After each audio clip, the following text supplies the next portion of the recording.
Ladies and gentlemen, welcome back. Today, we are not just discussing a tennis match. We are not talking about a perfect forehand, a crucial breakpoint, or a trophy lift.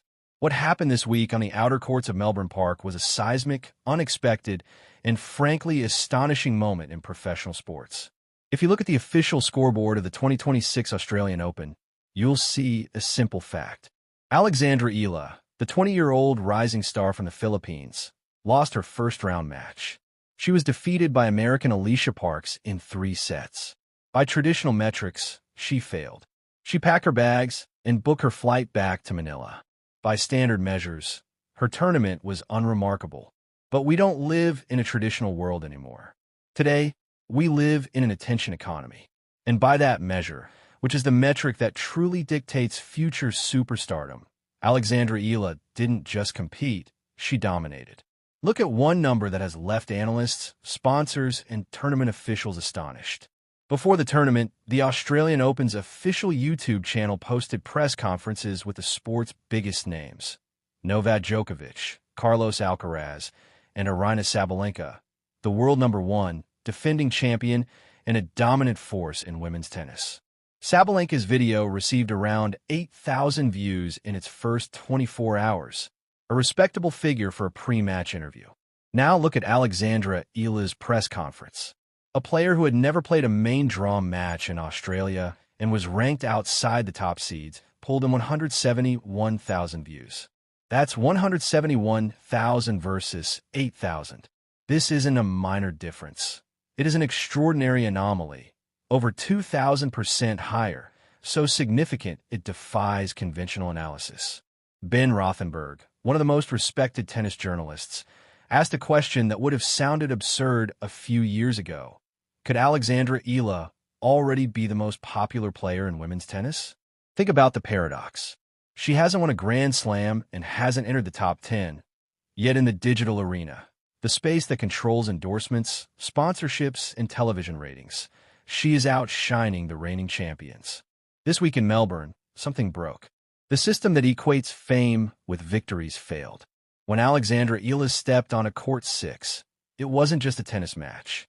It became a pilgrimage, a riot, a cultural coronation. Organizers, following standard procedure, treated her like a regular qualifier and placed her on court 6, a small outer court intended for low-profile matches. They had no idea they were attempting to contain a tsunami in a bathtub. Thousands of Filipino fans descended on Melbourne Park. They didn't just fill seats. They climbed fences, packed standing areas 10 rows deep, and created a decibel level usually reserved for a World Cup final, not a Tuesday afternoon match. Inside this intense arena, we witnessed something unprecedented: the rise of a new kind of superpower in tennis. Traditionally, the next big stars come from Europe or the United States. We search for the next Serena, the next Sharapova, the next Swiatek. But we were looking in the wrong place. The sleeping giant of global sports fandom is in Southeast Asia, and it has awakened. While Aryna Sabalenka was busy winning matches, Alexandra Eala was busy winning hearts around the world. Today, we are going deep, analyzing the court 6 phenomenon, examining the crowd etiquette controversy, and asking the ultimate question: could this be the moment tennis truly changes? Could this be when a star becomes bigger than the sport itself? This is more than a match report. It is a case study in the emergence of a global icon. Let's start with the physical reality of Monday's events. Melbourne Park is enormous. At the center are Rod Laver Arena, the Coliseum for Champions, Margaret Court Arena, and John Cain Arena, stadiums with thousands of seats, ticketed access, and tight security. Surrounding these are the outer courts, courts 6, 8, 13, courts for grinders, where the squeak of sneakers is usually the loudest sound. Matches are scheduled using predictive algorithms. Rule number 1, you play Rod Laver. Unseeded rookie, you go to court 6. That's standard procedure. But the algorithm failed to account for one variable: the Filipino diaspora.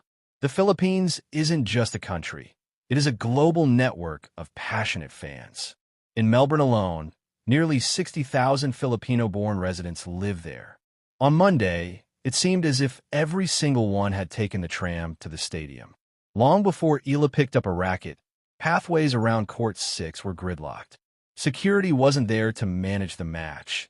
It was there to manage the sheer crowd. This is the Manny Pacquiao effect, now applied to tennis.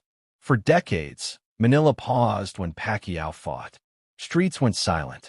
Crime rates dropped. Alexandra Eala is showing early signs of that phenomenon. She isn't just an athlete. She represents national pride. Flags waved.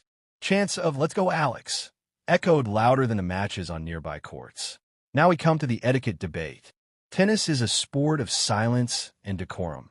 Applaud winners, stay quiet during faults, never cheer an opponent's errors.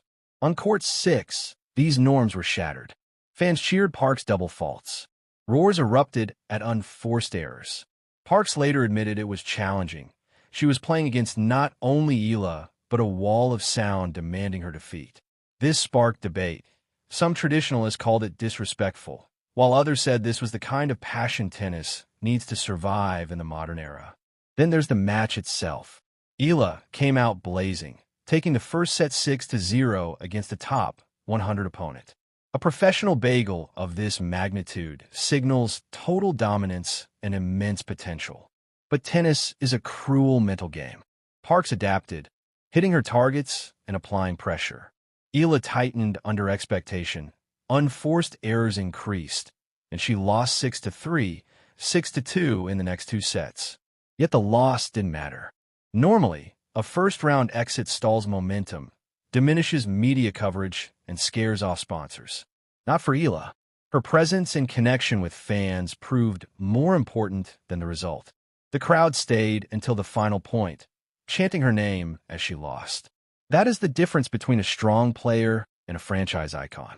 Compare the attention metrics: 171,000 views versus 8,000. Sabalenka, a two-time Australian Open champion, plays with incredible skill and charisma. She should be the main draw. Yet Eala, ranked 49th, is capturing more attention. Why? Demographics and hero scarcity. Belarus has 9 million residents. The Philippines has 115 million. For decades, Manny Pacquiao filled a national hero role. With Pacquiao retired, the energy sought a new vessel. That vessel is Alexandra Eala. Filipinos don't just watch tennis. They see themselves on the screen. This is a marketing goldmine for the WTA. The organization has struggled to create new superstar rivalries since Serena retired. Stars like Sabalenka, Sakkari, and Rybakina appeal mainly to European markets. Eala opens Asia to WTA tennis, engaging potentially hundreds of millions of new fans. Sponsors notice. Round 1. Irrelevant. 171,000 clicks? Priceless. What's next? Eala is leaving Melbourne to play in the inaugural Philippine Women's Open, a WTA 125 event. A strategic homecoming. The tournament exists largely because of her rising stardom. She will rebuild confidence, solidify her base, and likely dominate. But caution is needed. Fame can arrive before victories. The pressure of representing a nation can be overwhelming. Eala is at a crossroads. She has the stature of a world number one, but the game of a top 50 player. The next 12 months will be decisive. We often define a rival in sports by trophies and rankings. Alexandra Eala has redefined it. To arrive is to be noticed, to make the world stop scrolling, to turn a first-round match into the main event. In a sport starving for personalities, youth, and new markets, she is currently the most important non-champion in the world. There are 128 women in the Australian Open draw. By the tournament's end, one will lift the trophy. But on Monday night, on Court 6, it didn't matter who won. What mattered was who captured the hearts and attention of the crowd. 171,000 people watched her press conference, not because she was guaranteed a victory, but because they wanted to see her. Alexandra Eala has lost a match, but won the war for attention. In 2026, that is the victory that truly matters. I am your host. This has been our Deep Dive Special Report. Keep your eyes on the ball, but more importantly, keep your eyes on the girl from the Philippines. The world certainly is.